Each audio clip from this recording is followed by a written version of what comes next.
오늘 하나님의 말씀은 요한복음 9장 1절에서 12절까지 말씀입니다. 요한복음 9장 1절에서 12절까지 말씀을 같이 함께 합독하도록 하겠습니다. 시작.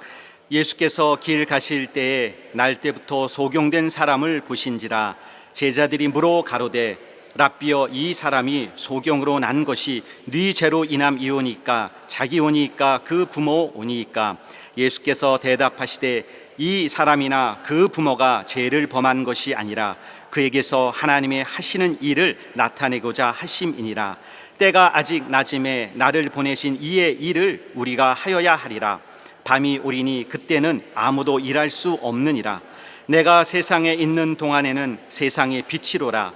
이 말씀을 하시고 땅에 침을 뱉어 진흙을 이겨 그의 눈에 바르시고 이르시되 실로암 못에 가서 씻으라 하시니, 실로암은 번역하면 보냄을 받았다는 뜻이라.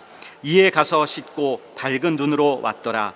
이웃 사람들과 및 전에 저가 거린인 것을 보았던 사람들이 가로되 이는 앉아서 구걸하던 자가 아니냐, 혹은 그 사람이라 하며 혹은 아니라 그와 비슷하다 하거늘 제 말은 내가 그러라 하니, 저희가 묻되 그러면 내 눈이 어떻게 떠졌느냐? 대답하되 예수라 하는 그 사람이 진흙을 이겨 내 눈에 바르고 나더러 실로암에 가서 씻으라 하기에 가서 씻었더니 보게 되었노라.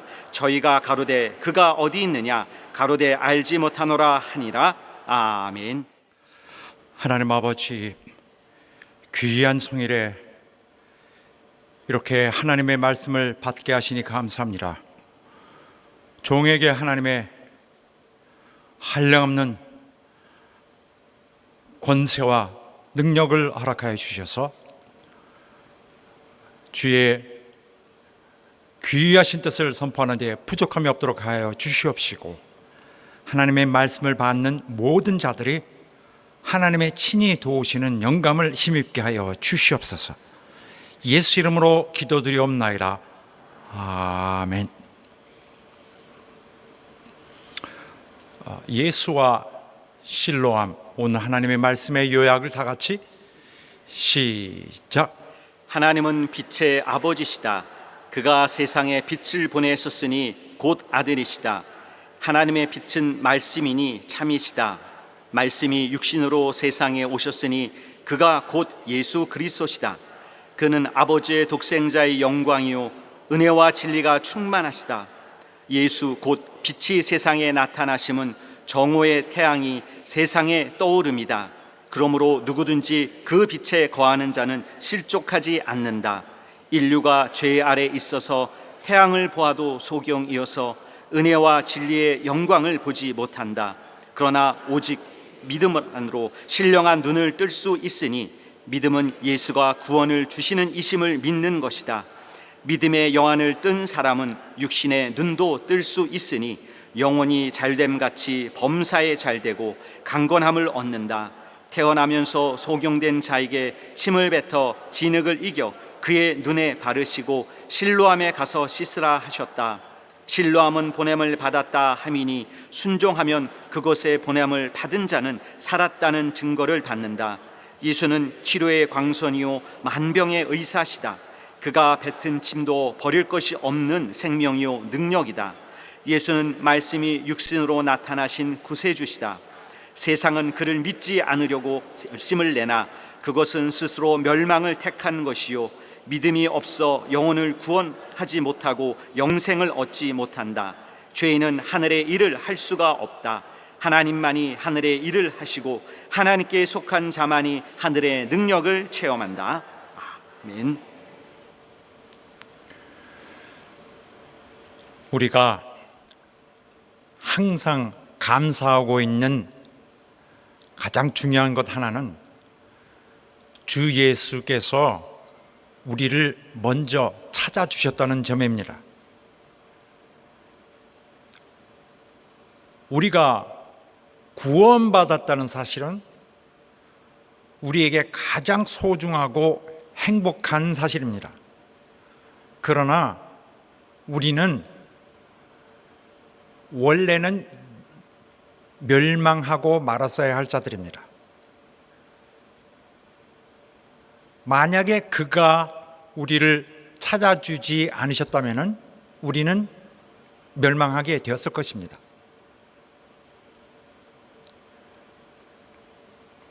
그러므로 주 예수 그리스도께서 우리에게 먼저 다가오셨었는 것은 너무나 영광스러운 일입니다.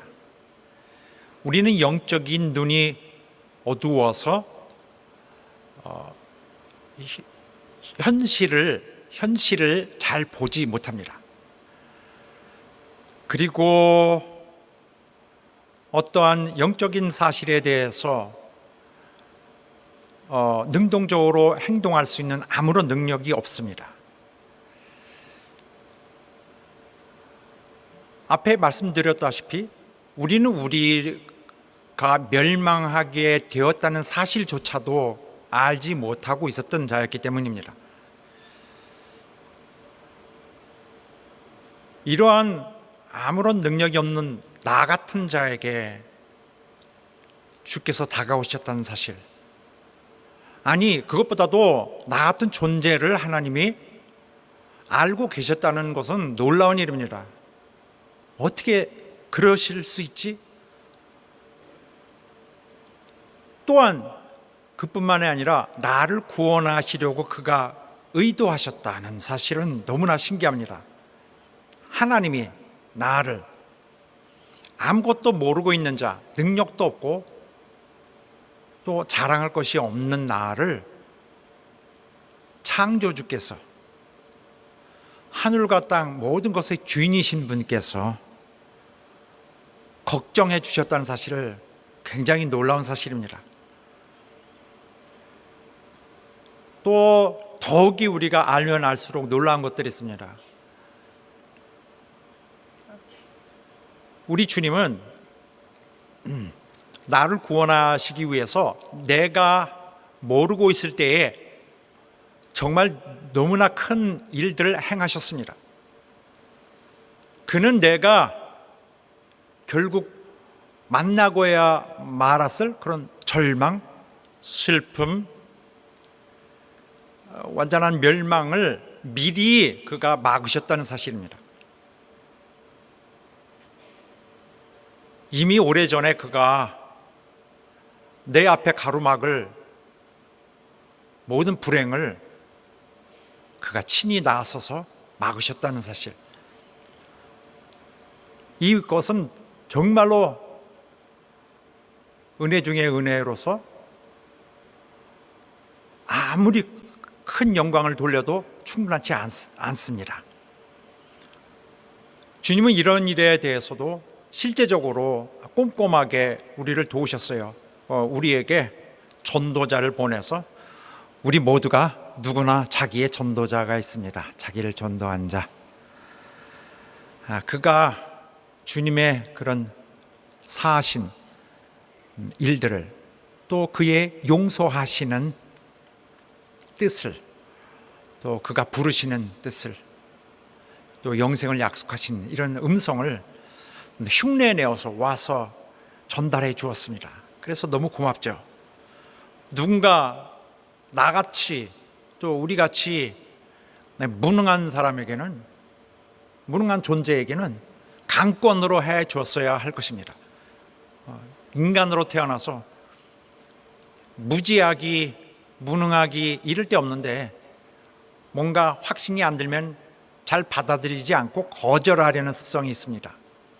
하나님은 강권으로 내게 너무 다가오신 것이 너무 그가 훌륭하시고 지혜롭게 하신 것입니다.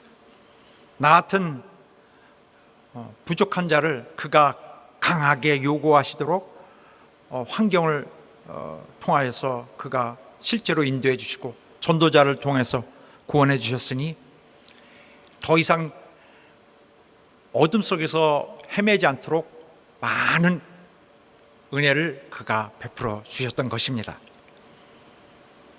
그래서 예수께서 먼저 나를 찾아주신 그 이후로 우리의 삶은 많이 변했습니다. 이제 멸망으로 치닫던 그런 삶을 정리하고 우리 앞에 놓여 있는 주께서 약속하신 삶을 향해서 가고 있습니다. 모든 소망, 세상의 소망을 바꾸었어요. 하늘의 소망으로 두었고 세상 방법 바꾸었고, 그 다음에 우리 인생은 주님을 의지하는 이런 형태로 완전히 바뀌어서 주가 인도하시는 대로 따라가고 있습니다.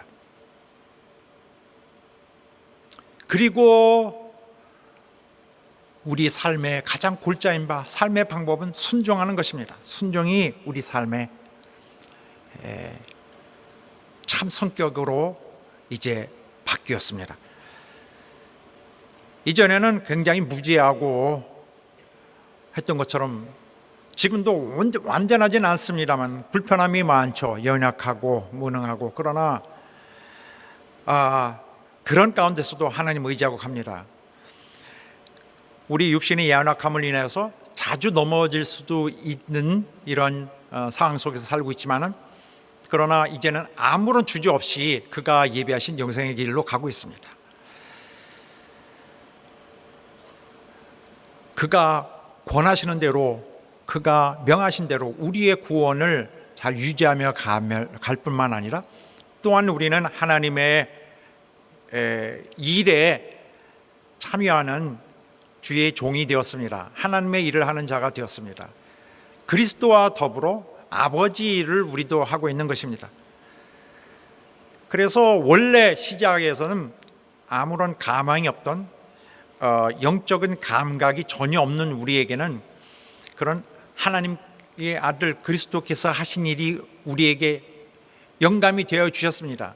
우리 신앙을 바로 잡는 절대적 사실이 되었습니다. 충격적인 사실이 되었습니다.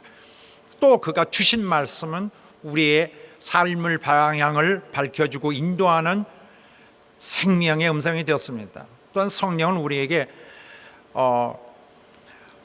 우리의 영적 감각이 되어주시고 또 우리의 능력이 되어주셨습니다. 그래서 우리가 부르는 노래 중에도 하나님의 뜻이 우리의 비전이 되고, 또 예수의 성품이 우리 인격이 되고 성령이 우리의 능력이 되어주신다 했습니다. 하나도 틀리지 않는 말입니다. 그래서 이제 우리는 주께서 계획하신 대로 영생의 길을 순항하게 될 것입니다. 이 엄청난 우리에게 주신 영광은 우리가 홀로 있었다면 절대 이룰 수 없는 일입니다.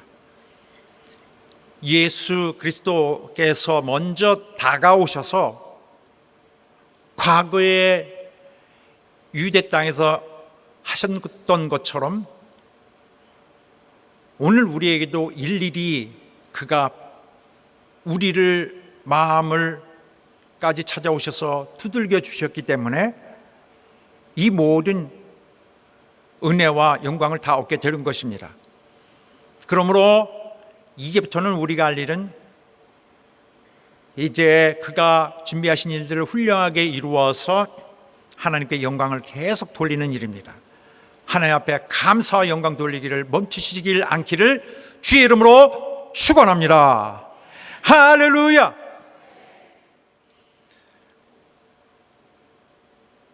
우리가 이 길을 가는데 알아야 될 중요한 것들이 있습니다. 알지 못하면 많은 실수를 할 수 있기 때문입니다. 이름하여 이런 사실은 잘 기억하고 있어야 합니다. 순종은 죄의 결과를 반대로 가게 하고, 죄는 은혜 받은 것을 또 반대로 가게 합니다. 우리의 신체는 어떻습니까? 굉장히 연약합니다. 이것은 우리가 인류의 조상을 통해서 타락했을 때에 얻었던 하나의 징벌입니다. 하나님이 주시는 형벌이에요. 당시에 주시는. 우리 연약함은 그냥 하나의 종합 세트라고 볼 수밖에 없습니다. 어느 부분에서나 연약하지 않은 데가 없습니다.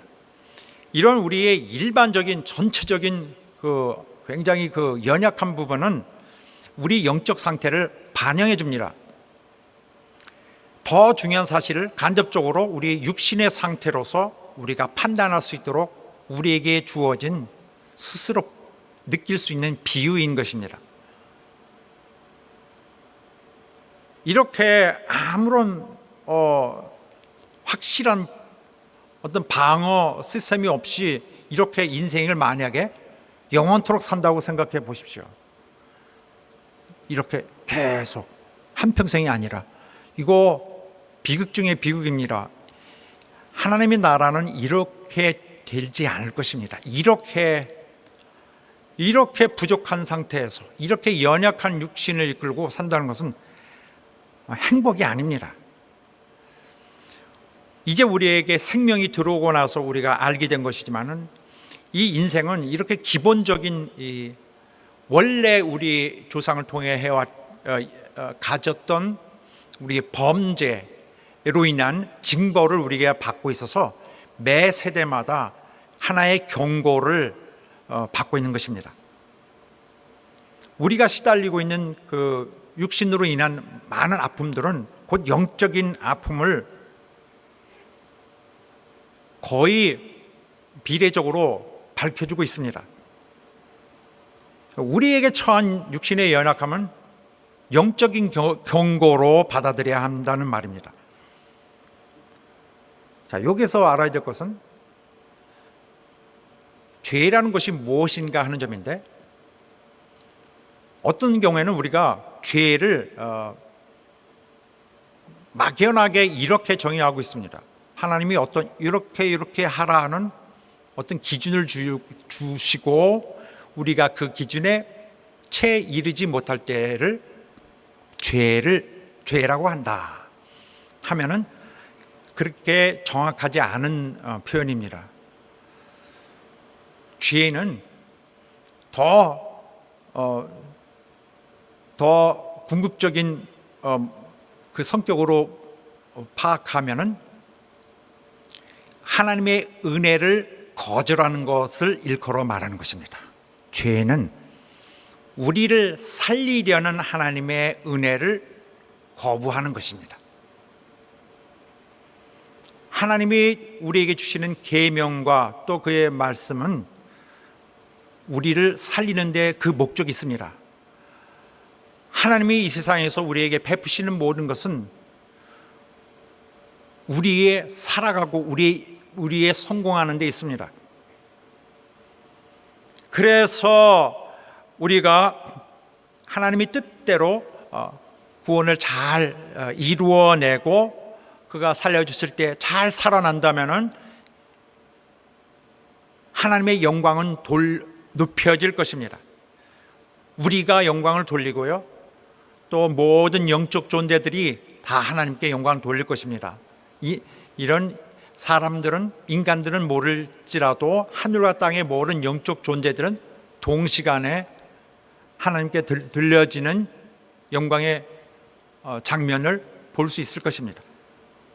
이렇게 함으로써 하나님이 우리에게 베푸신 막대한 그의 희생은 옳게 인정되게 됩니다. 하나님이 막대하게 쏟아주시는 그 사랑이 이루어질 때 거기에 대한 영광의 결과가 없으면은, 영광이 하나님께 돌려지는 결과가 없다면은 사람들은 이렇게 생각할 것입니다. 이거 무슨 낭비냐?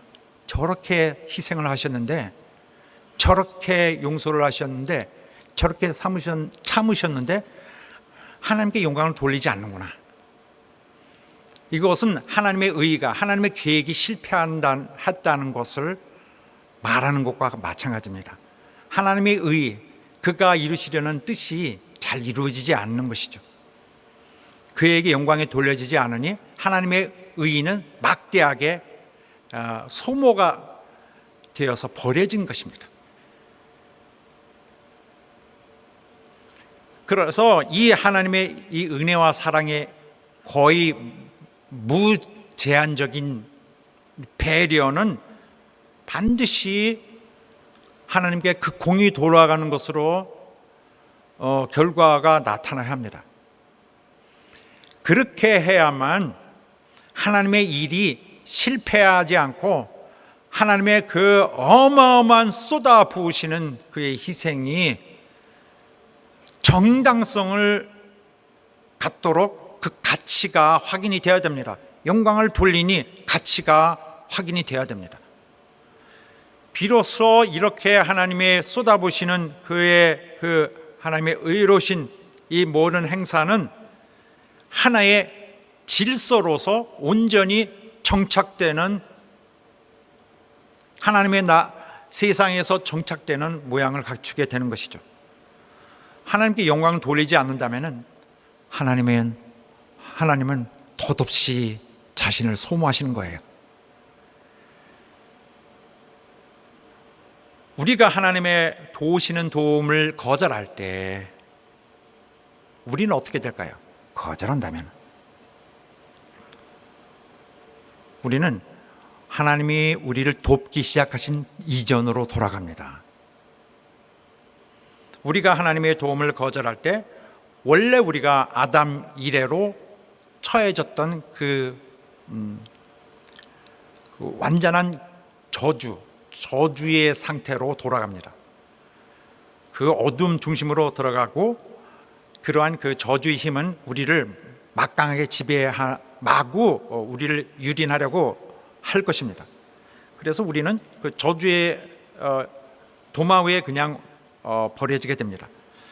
우리가 범하는 죄로 인해서 받게 되는 그 징벌로 인한 고통, 하나님이 주시는 아직 현세에서 하나님 주시는 형벌의 고통은 항상 그런 건 아니지만은 하나님의 경고입니다. 더 이상 탈선하지 않도록 하나님이 오히려 도우시는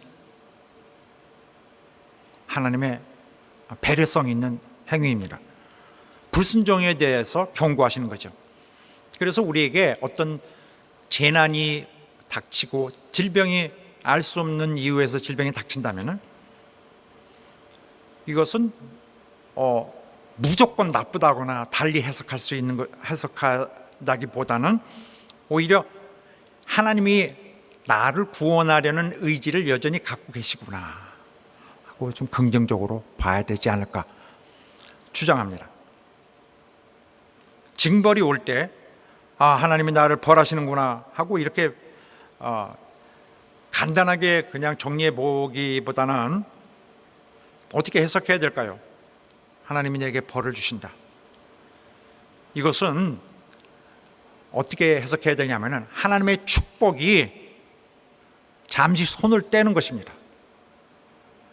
우리에게 예수 믿은 이후로 계속 그가 원하셨고 또 역사하시려던 우리를 감싸던 축복은 손을 뗍니다. 잠시 동안 이렇게 평소에 우리를 보호하시려는 하나님의 그러한 은혜의 손길은 손을 떼게 됨으로써 인간은 한시적으로 도와주는 자가 없이 홀로 남게 되는 것입니다. 그렇게 될 때에 어둠 속으로 점점 더 빨려 들어가죠. 순식간에 그냥 미끄러질 수도 있는 것입니다. 그래서 징벌을 받게 될 때 여러 가지로 달리 해석을 할 수 있어요. 어떤 사람은 이것은 하나님이 나를 벌하시는 건가 보다 하고 그래도 비교적 건전하게 분석하고 판단하는 자가 있는가 하면은 이건 너무 억울하다, 내가 무슨 잘못을 했느냐, 이렇게 정말 하나님의 속 모르는 반응을 할 수도 있고, 또 누구에게는 하나님이 내게 경고하시는 거구나 하고 굉장히 건전하게 보는 경우도 있습니다. 중요한 거는 우리가 이 땅에 살 때에 하나님은 우리에게 그의 축복으로 감싸고 계신다는 사실을 기억해야 합니다. 그래서 큰 범위에서 우리를 보호하고 계신데, 우리가 범죄하면은 하나님의 손이 이렇게 드리워져서 우리를 보호하고 계시던 그 인도는 막혀버립니다. 왜 막히죠? 우리가 거절했기 때문에. 거절하는 데서 하나님의 손은 떨어지게 되며 우리를 구원하는 힘은 급격히 약화됩니다. 우리가 구원될 가능성도 상대적으로 그만큼 급격히 떨어지게 됩니다. 우리를 도우시려는 하나님의 보호하시는 손길이 거절당하면 하나님이 인도를 하실 수 없게 만들어지는 것이고, 보호하시는 축복의 길이 막혀버리고 마는 것입니다. 이때에 우리를 보호하는 영적인 하나님의 역사는 약해지게 되어서, 약해진 것만큼 우리는 이 세상에서 원래 버려졌던 상태 쪽으로 돌아가서 우리 자신만 남게 됩니다. 거기서부터는 우리가 스스로 자신의 힘으로 살아가야 하는 그런 상황에 이르게 되는데, 인간의 완전히 원래 그 연약함 뿐만 아니라 무방비 상태로 옮겨져서 거기서 방치되게 됩니다. 우리에게 영적인 위기가 올 때 하나님은 우리에게 육신의 고난을 통해서 돌이키게 하는 경우가 많습니다. 아픔을 좀 겪게 함으로써 우리가 우리의 영적 상태를 되돌아볼 수 있도록 하시려는 것입니다. 그래서 이건 나를 연단하시는 하나님의 또한 하나의 은혜로우신 처사구나라고 생각하면 건전하고, 그런 사람 또 빨리 돌이킨다면 좋을 것입니다. 그러나 이때에 돌이키지 않기 때문에 우리는 오히려 그냥 거기에 버려지게 되고, 이것은 원수의 손에 맡겨지게 되는 것이나 다름이 없는 것입니다. 원수의 손에서 꺼내와야 되는데 나오려고 하지 않으면 건지시지 못합니다.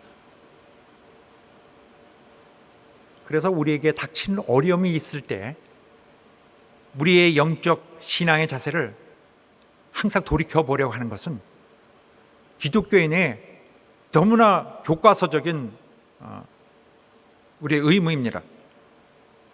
사랑하는 여러분, 하나님께서 우리의 멸망으로 가는 길에 오셔서, 예수 그리스도 안에 오셔서 우리를 먼저 찾아주시고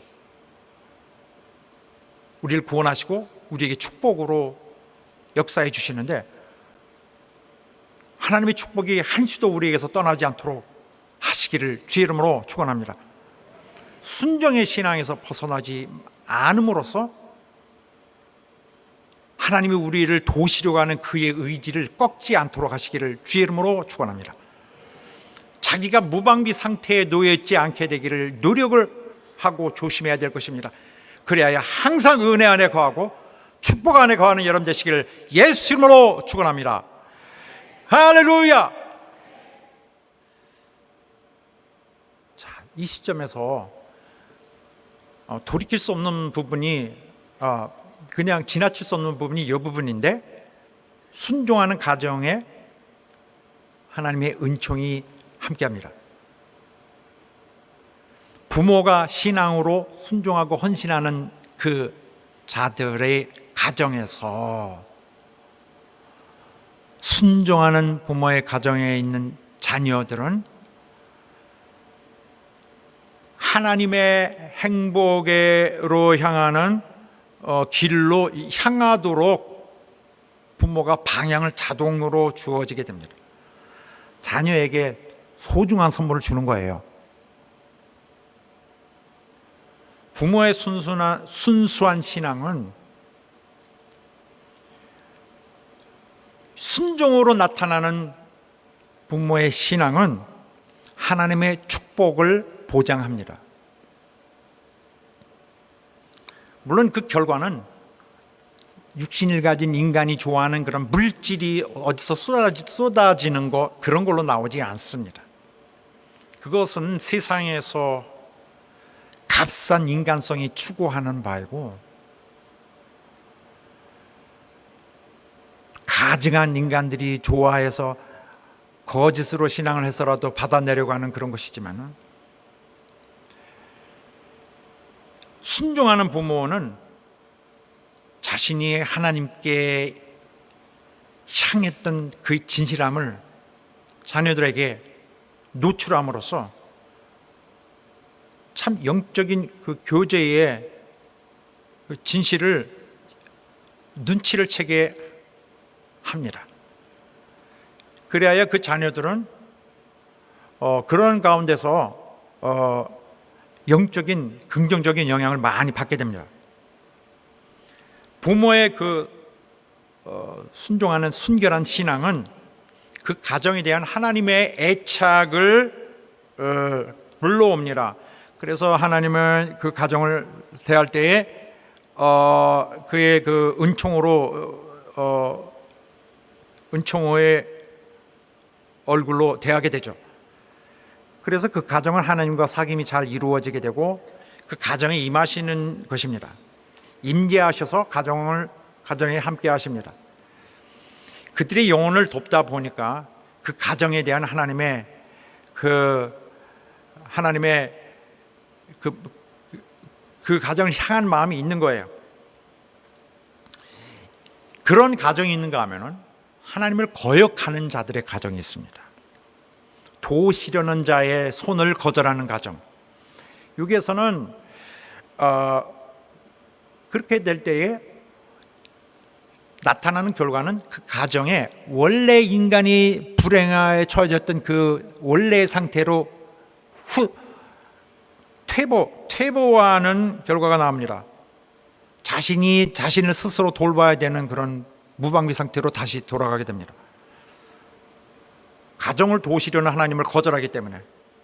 그래서 그 가정에는 하나님의 개입과 하나님의 그런 도우시는 이런 간섭하시려는 이런 그의 의지가 후퇴할 수밖에 없습니다.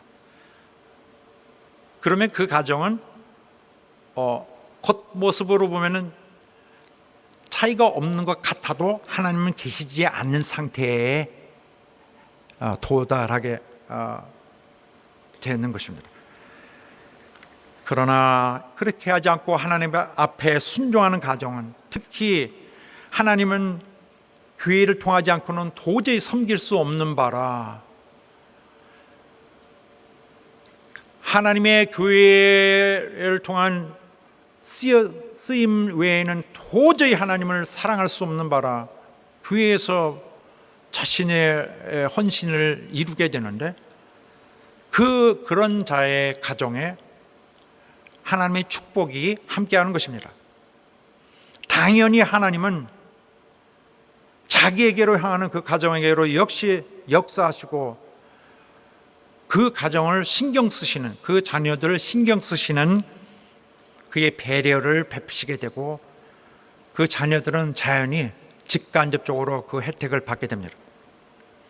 그러나 인간이 가장 조심해야 될 것은 그러한 신앙의 자세에서도 여전히 그 진실함이 아닌 교활한 인간성으로 신앙생활하는 경우는 이도 저도 아니게 됩니다.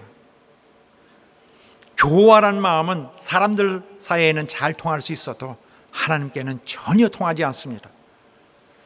하나님의 인도하심에 대해서 망령되게 그에게 배반의 어떤 배반 의식을 갖도록 하는 나쁜 신앙입니다. 그런 경우는 자기의 자녀고 자기의 가정이고 간에 이 악한 자의 손에 맡기는 것과 다름없는 그런 결과를 가져오게 될 것입니다. 그런 이미 하나님의 손이 떠난 가정에는 자녀들이 겉모습에는 잘 나타나지 않아도 시달리고 있어요. 영적으로는 피곤한 길을 가고 있는 것입니다. 오늘 참고 내일도 참을 것입니다. 어제도 참았듯이. 그러나 글피는 내일 모레 이후에는 견딜 수 있을지 모릅니다. 허덕이고 있을 것입니다. 매우 위태로운 곳에서 자녀를 방치하여 두었기 때문에. 어떤 곳에서요? 아무 방패가 없는 곳에서. 사랑하는 여러분, 우리는 겉으로 모든 것을 판단하려고 합니다. 눈에 보이는 것으로. 이렇게 된다면 영적인 사실은 거의 볼 수 있는 것이 없습니다. 만약에 자기 생각에 이런 일을 하여서 아무 일 없을 것이라 생각하고 슬쩍 해보니 아무 일도 없고, 조금 더 해서 강도를 더 해보니 아무 일 없고, 이렇게 하다 보면은 그야말로 정말 상상을 초월한 일, 교회를 파괴하는 일까지도 하게 됩니다. 우리 많은 죄는 한없이 기다리시고 인내하시려는 하나님 때문에 용서가 됩니다마는, 어떤 것은 영구한 징벌을 그냥 받을 수 있어요.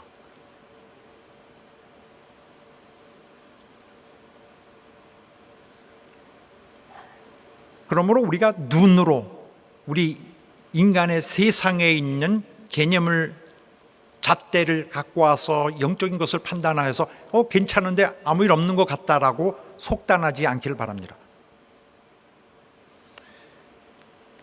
겉으로는 잘 되고 있는 듯 하면서도 영적으로는 파탄으로 향하고 있는 경우도 많이 있기 때문입니다.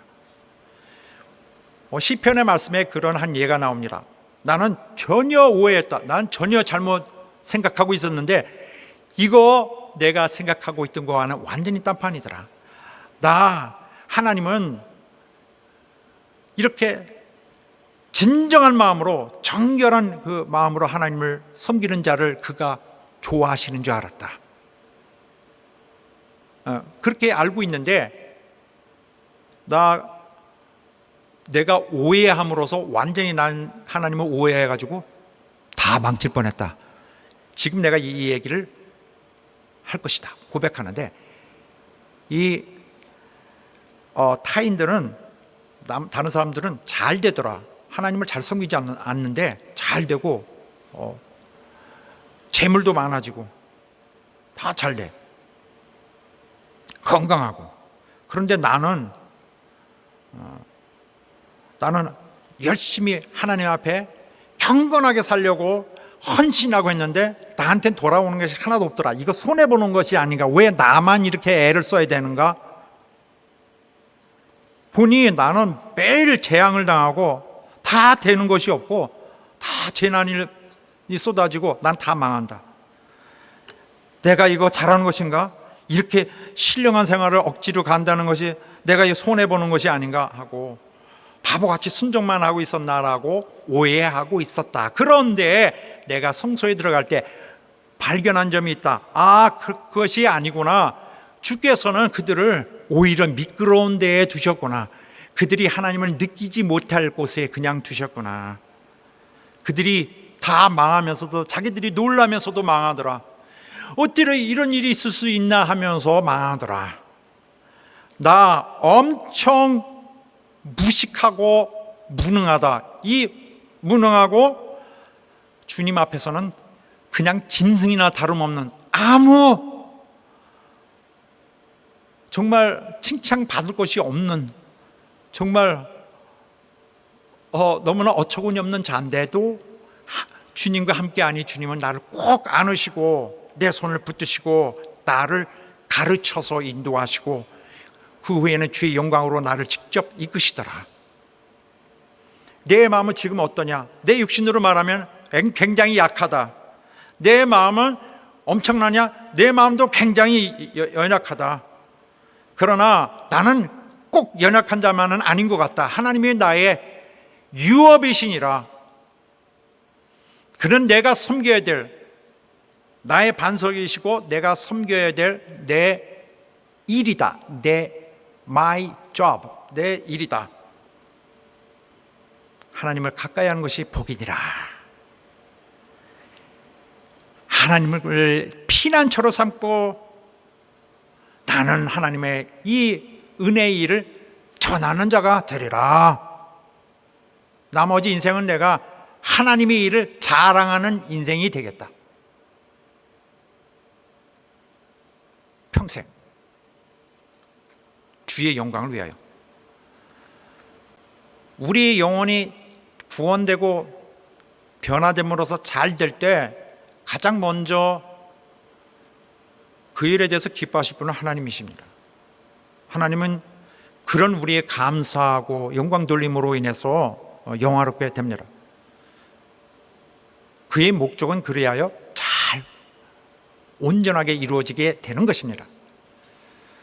그래서 하나님께서 우리를 구원하시고 또 보존하시고 하나님의 축복으로 우리를 보호하시려는 뜻이 지장받지 않도록 또 어떤 방해 부딪히지 않도록 순종하는 여러분 되시기를 주의 이름으로 축원합니다.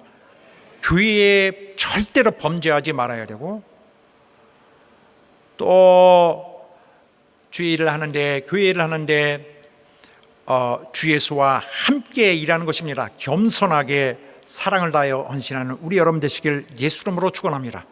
그래서 우리 마음속에 나를 먼저 방문하신 나를 찾아주신 주님과 반드시 함께 그의 축복 안에서 일하시는 여러분 되시기를 주의 이름으로 축원합니다. 할렐루야. 자, 오늘 본문의 말씀 보겠습니다.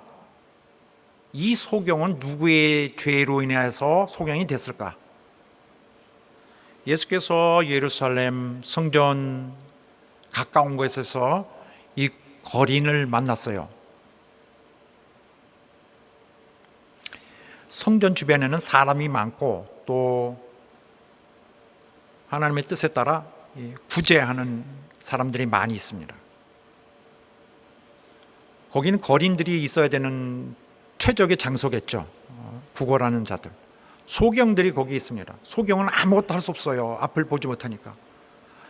지금은 다르지만 과거의 상황은 정말 처참한 정말 비극적 인생을 살게 되는 거죠.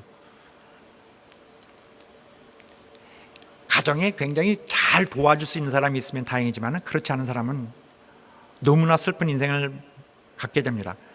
특히 이 사람의 경우는 더욱 다른 점이 있습니다. 선천적 소경, 선천적으로 맹인입니다. 태어날 때부터 눈을 전혀 사용할 수 없는 자, 보지 못한 자.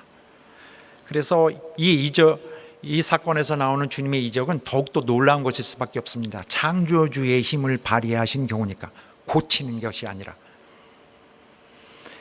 제자들이 예수께 물었습니다. 라비어, 이 사람이 소경으로 난 것이 누구의 죄 때문입니까?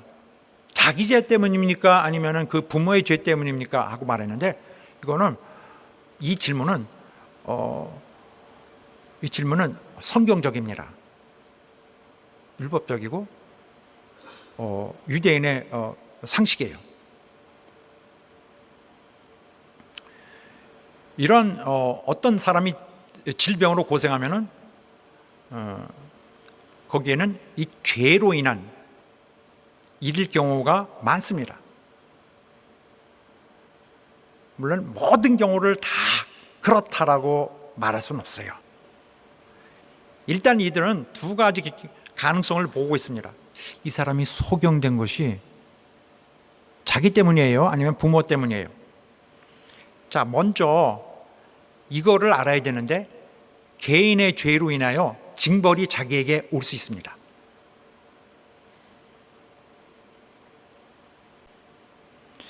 성경의 예를 보면은 모세의 누이 미리암이 모세를 반대하다가 그에게 대들었다가 하나님으로부터 벌을 받았습니다. 자, 미리암과 아론은 또 모세의 형제죠. 모세가 뭔가 그들이 생각하기에 옳지 않는 일을 했나 봅니다. 성경에 보면 구스의 아내를 여자를 취했다고 했는데, 그래서 옳지 않은 것을 갖고 와서 이유로 들어서 왜 이렇게 했느냐고 반항을 했습니다. 그런데 하나님은 내 종을 왜 비방하느냐, 내 종을 왜 건드리느냐고 미리암에게 그냥 문둥병을 그냥 쳤습니다. 미리암은 당장에 문둥병이 걸렸습니다. 베데스다 못에서 예수께서 고치신 사람도 주님 앞에 나왔을 때 주께서 다시 또 죄를 범하지 마라. 그러면 이런 일이 또 생겨 라고 했습니다. 다시 죄를 범치 마라. 더 나쁘게 될 거야. 또 고린도 교회에서는 이런 교회 안에서 성찬을 들어서 설명하지만은 교회 안에서 합당치 않은 자세를 가지고 있는 자들에 대해서 사도 바울이 이런 일을 한 것 때문에 병에 들은 자가 있다. 이런 일 때문에 심지어 죽은 자도 있다라고 말했습니다. 또 성경에 믿음의 기도는 병든 자를 구원하리니 혹시 죄를 범할지라도 사함을 얻으리라. 병든 자가 죄를 인하여 그렇게 됐는데 그도 하나님이 용서하시리라, 살려주시리라, 이런 말을 했습니다. 결국 이것은 누구도 빼낼 수 없는 영적 실상을 성경이 말하고 있는 것입니다. 자기 죄로 인해서 징벌을 받는 경우 있습니다. 또 그러면 부모의 죄로 인한 재앙을 자기가 받는 경우가 있을까요? 있습니다. 이것은 좀 어려운 문제긴 한데 일단은 성경 말씀이 이렇게 되고 있습니다. 신명기 이를테면은 많은 말씀 중에서 신명기를 들면은 거기가 제일 처음인 것 같아서 59절에 보면은 너의 재앙과 네 자손의 재앙을 극렬하게 하시리라. 누구에게요? 하나님 말씀을 거역한 사람에게. 그 재앙이 크고 오래고 질병이 중하고 오래될 것이라. 애굽의 모든 질병을 네게로 가져다가 네 몸에 쏟아 부을 것이다. 너뿐만이 아니라 네 가정에 그렇게 할 것이다. 이런 말들은 좀 더 구체적으로 또한 다시 나오게 되는데 출애굽기 같은 데 말씀해 보면 3, 4대까지 간다.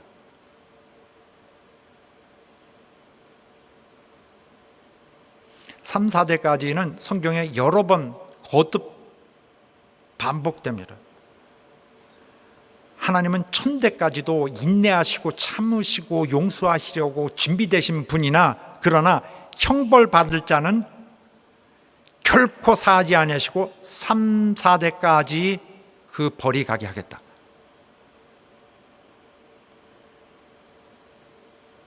물론 성경 어느 부분에 보면은 여기에 조금 반대되는 방향의 말씀도 있어요. 그러나 이렇게 원래 주신 말씀이 그렇다고 해서 취소되지 않습니다. 성경에는 부모의 애비의 죄가 자식에게 그대로 가거나 자식의 죄가 부모에게 그 책임을 물릴 수는 없다 이렇게 나옵니다. 그러나 상황적으로 이것은 어떤 어떤 형법 같은 데서 연좌제라 그러죠. 죄가 그렇게 현장에서 법정에서 억울하게 가는 것을 막는 그런 의미도 있고, 또 누구든지 자기가 하나님을 순종하고자 하면은 그 사람에게는 그 죄가 물리지 않으리라는 어떤 그 각인의 신앙을 보호하는 차원에서 말씀 주실 뿐이지, 여기에 이렇게 하나님이 기술하신 법에는 오직 사실만 있을 뿐입니다. 또한 그렇다고 해서 모든 케이스가 다 거기에만 있지 않고 이런 경우도 있어요. 연단하시기 위해서 하나님이 질병을 주시기도 또 시련을 주시기도 합니다. 그래서 사도 바울도 말했습니다. 하나님의 계시를 받아서 내가 너무 큰데 자랑하지 않게 하려고 하나님이 자랑하지 말라고 내 육체를 치시는구나 했습니다.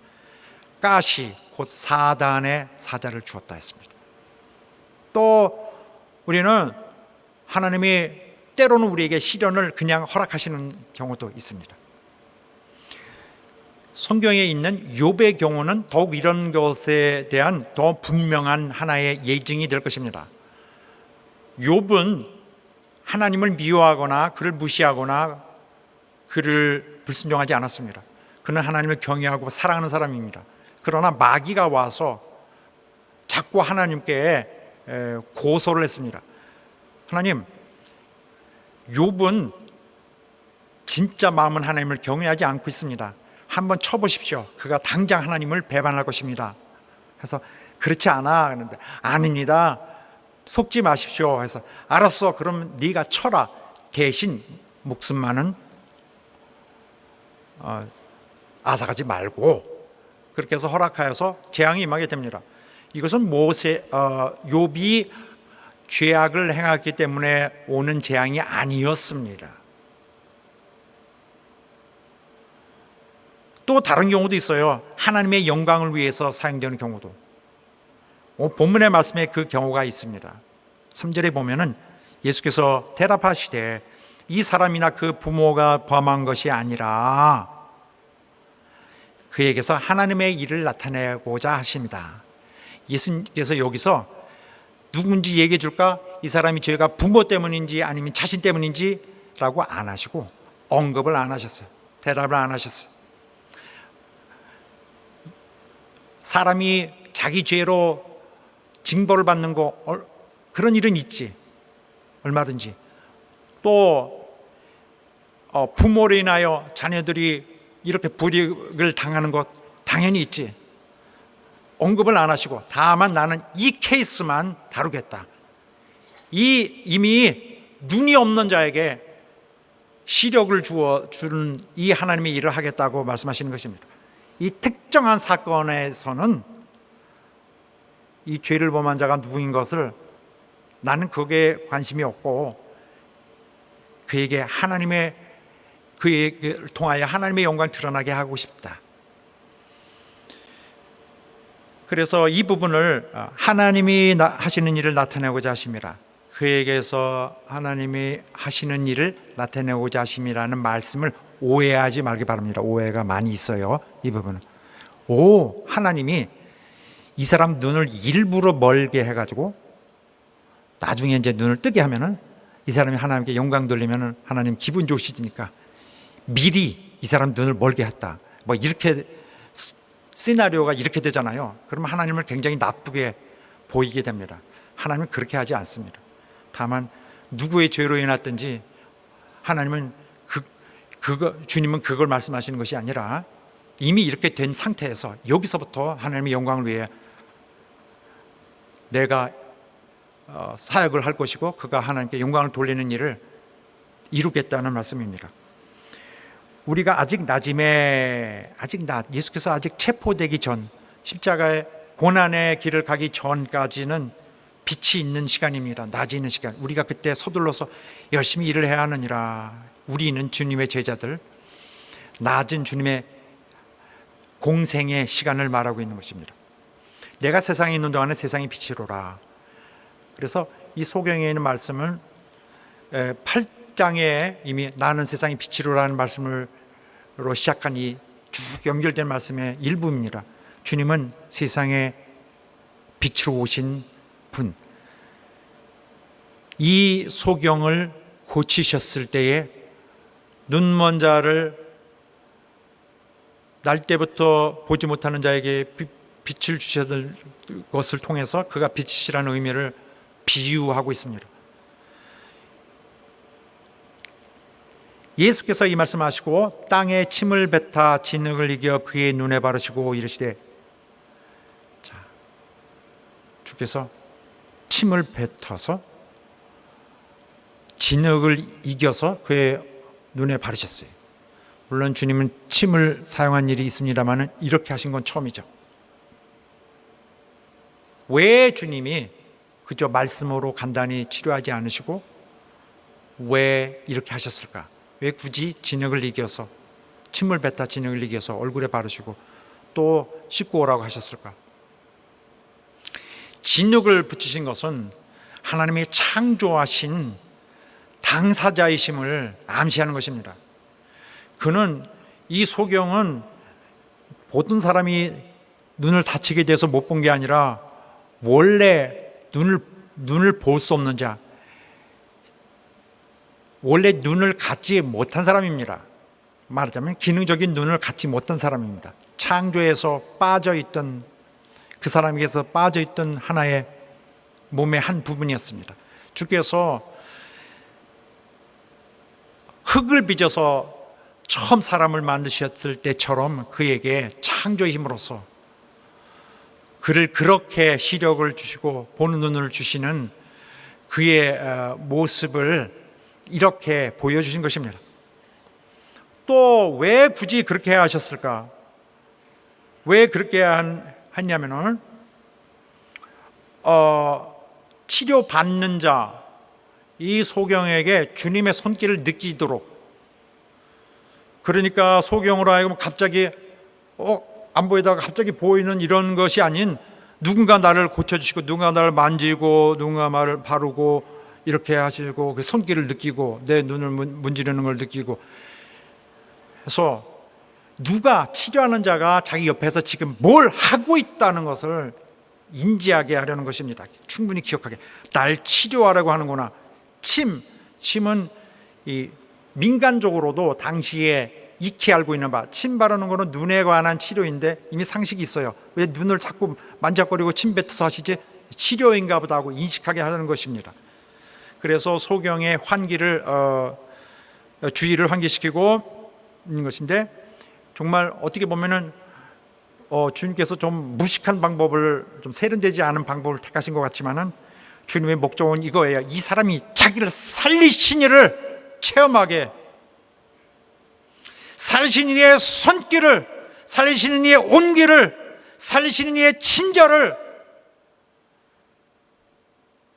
맛보도록. 실로암에 가서 씻어라 하시니, 실로암은 번역하면 보냄을 받았다는 뜻이라. 실로암의 뜻이 보냄 받았다. 원래 이 실로암 못은 옛날에 아수르가 유대로 쳐들어올 때 히스기야 왕이 그 적의 공격을 대비하기 위해서 식수를 마련하느라고 마련했던 곳입니다. 실로암이 다른 못에서 터널을 해서 물을 끌어와서, 그리고 이름을 보냄을 받은 자라고 그렇게 했습니다. 오실 예수님을 상징하는 거예요. 하나님이 보내신 자. 당시 히스기야 때는 백성들이 그 물을 무시했습니다.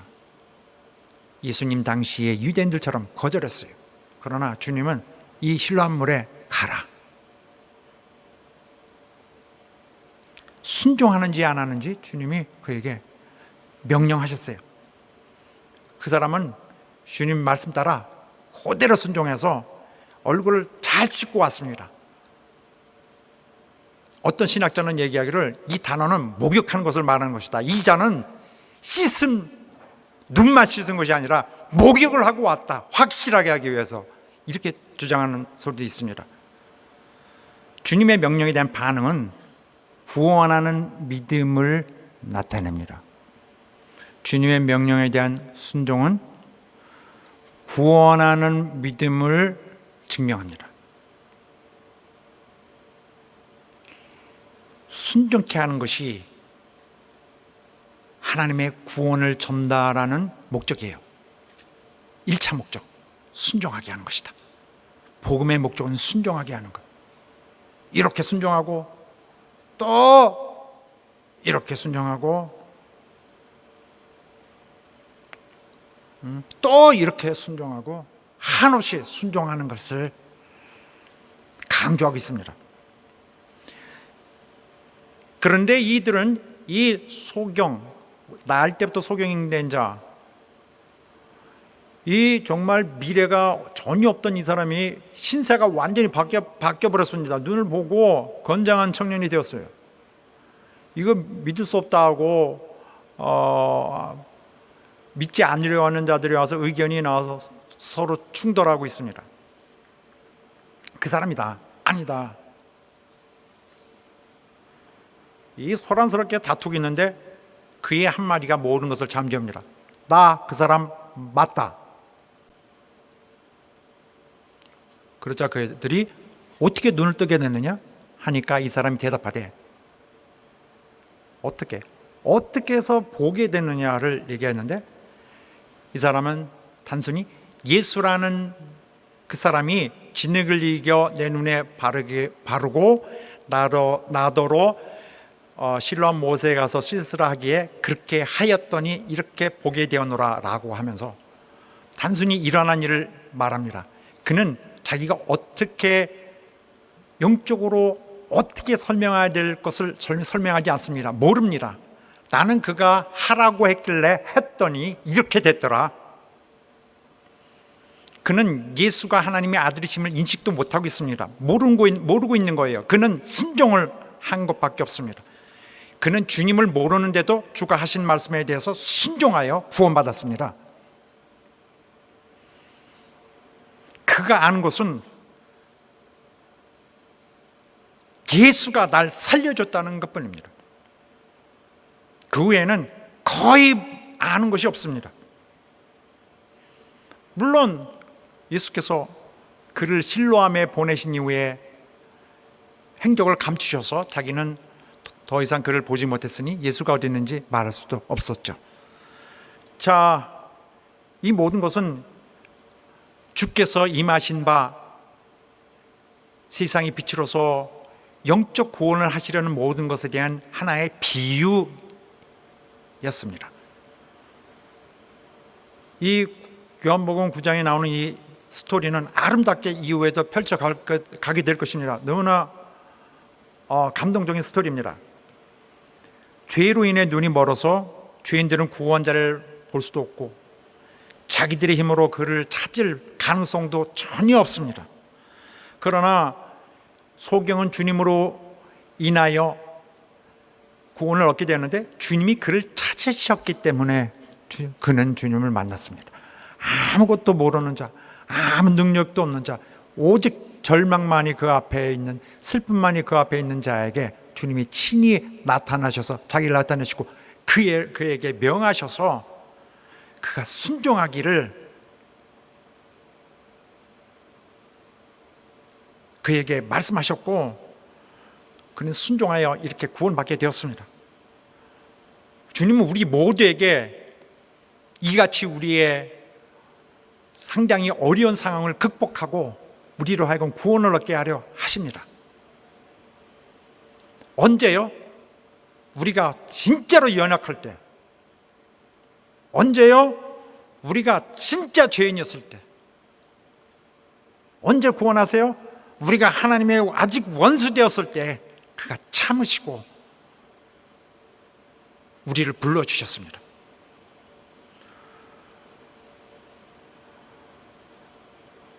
우리 하나님은 우리를 구원하시고 잘 보존하시기 위해서 우리를 축복하시고 우리로 하여금 하나님의 모든 은혜와 사랑의 그 정열적인 그 쏟아부음이 결과를 얻기를 원합니다. 그래야 하나님의 영광이 헛되이 돌아가지 않고 올바로 질서대로 영광이 하나님 앞에 돌려지기를 원합니다. 우리 사랑하는 여러분, 하나님께 영광 돌리는 여러분 되시기를 간절히 바랍니다. 시련이 오거나 어려움이 올 때에 반드시 우리가 영적으로 잘못된 것이 없는지를 확인하는 여러분 되시기를 간절히 바랍니다. 여러분을 돌이키려는 하나님의 소리일 때 반드시 돌이켜서 구원 다시 받으시고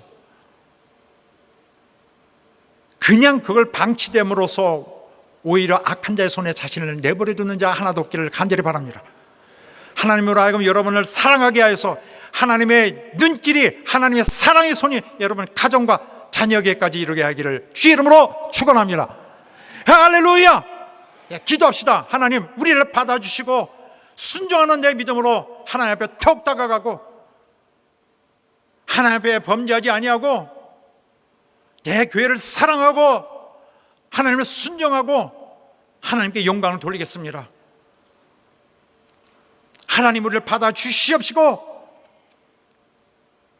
영원한 하나님의 길로 인도하여 주시옵소서. 다 같이 합심하여 기도합니다.